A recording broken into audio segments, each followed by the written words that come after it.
మామూలు వాళ్ళు 10% మాత్రం ఉన్నోళ్ళు. మరి 90% మందికి అధికారం వచ్చిందా? ఇచ్చిందా?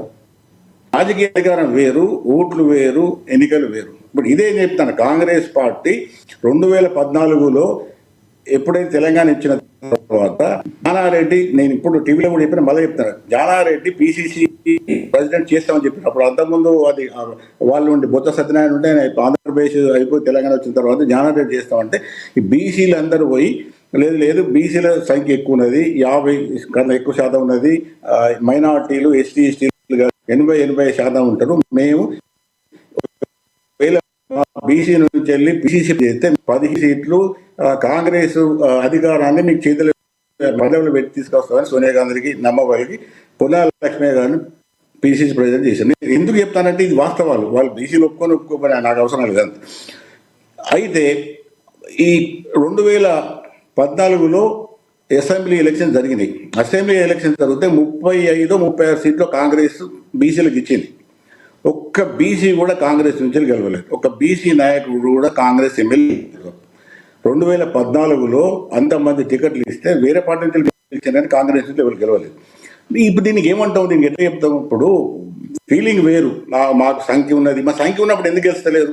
ఏ విషయాలు చాలాసార్లు వచ్చినాయి. మేము యూనివర్సిటీ లెవెల్లో పొలిటికల్ ఎకనామిక్స్ పొలిటికల్ పెట్టడం వల్ల కూడా చెప్పింది ఏంటంటే రాజకీయ అధికారం వేరు, ఓట్లు వేరు, నెంబర్ వేరు. ఓట్లకు పోయిన తర్వాత చాలా అవుతాయి. ఇప్పుడు మన ఇంట్లోనే మనకు ఓటేయకపోవచ్చు. ఇప్పుడు నేను దాదాపుగా 30-40 ఏళ్ళ నుంచి కూడా గోడల మీద స్లోగన్ చూసిన. ఏ స్లోగను? ఓట్లు మా వేరం మీద.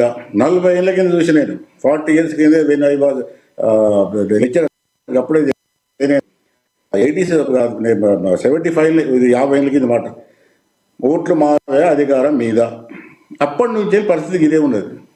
ఎందుకు మారలేదు? ఇప్పుడు ఇక్కడ క్వశ్చన్ ఏంటంటే దానికి సరి అయిన ఒక విధంగా అర్థం చేసుకోదలుచుకుంటే రాజశేఖర్ గారు ఇది ఓట్లు సీట్లు లేకపోతే మెజార్టీ అని, ఇది కాకుండా ఈ రాజకీయ అధికారమే చాలా బలమైనది, భయంకరమైనది. అంత తలక కాదు, ఈ నెంబర్తో మారుతుందని కాదు. లేకపోతే ఆ మాట పాపిరెడ్డి గారు, అంటే మీరు మాట్లాడుతుంది వాళ్ళు ఆర్థికంగా పరిపుష్టి సాధించినప్పుడు లేకపోతే ఆ బలాన్ని సాధించినప్పుడే ఈ ఈక్వాలిటీ ఉంటుందంటారా? అది వస్తుంది. ఇది ఇంకోటి ఏంటంటే రాజకీయ అధికారం అనేది భిక్షంతో రాదు.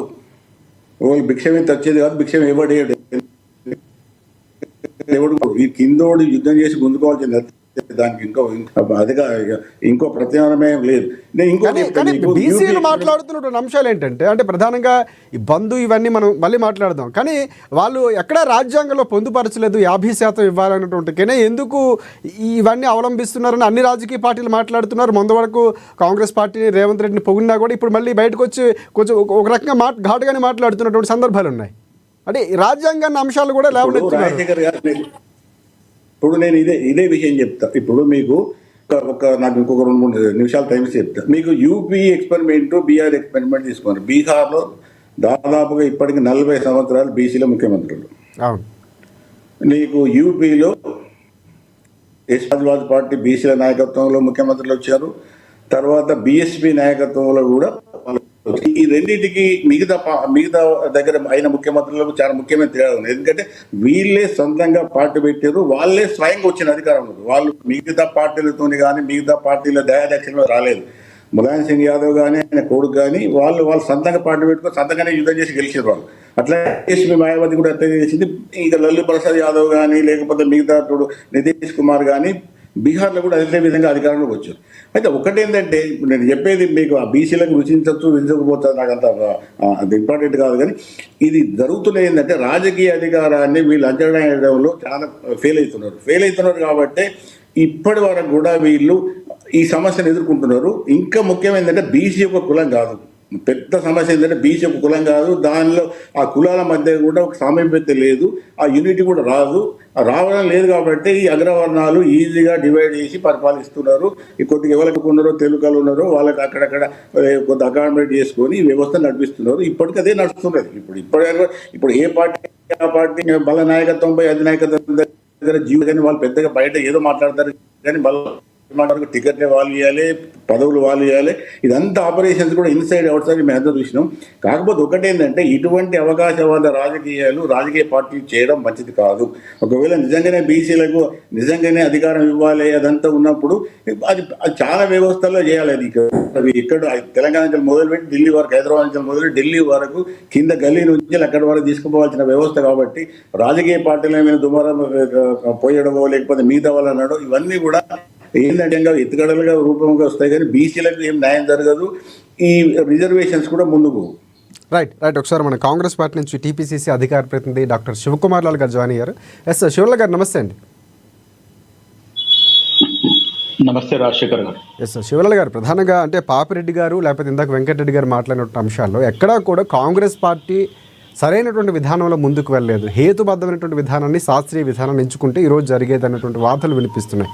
ఒకటి, ఇందాక పాపిరెడ్డి గారు కొన్ని అంశాలు అంటే బీసీలు అంశాలు లేకపోతే రాజకీయ అంశాలకు మిళితం కాకుండా బీసీలో ఐక్యతకు సంబంధించో లేకపోతే జరగాల్సినటువంటి శాస్త్రీయ పద్ధతులకు ఎందుకు లోపాలు జరుగుతున్నాయో ఇవన్నీ కూడా చాలా వరకు విశ్లేషించారు. సో ప్రధానంగా కాంగ్రెస్ పార్టీ అవన్నీ అవలంబించడంలో ఒక జాగ్రత్త తీసుకోవడంలో ఫెయిల్ అయిందంటారా? ఎందుకు ఈరోజు బీసీ సంఘాల ఆగ్రహానికి గురవుతున్నటువంటి సందర్భం కనిపిస్తుంది?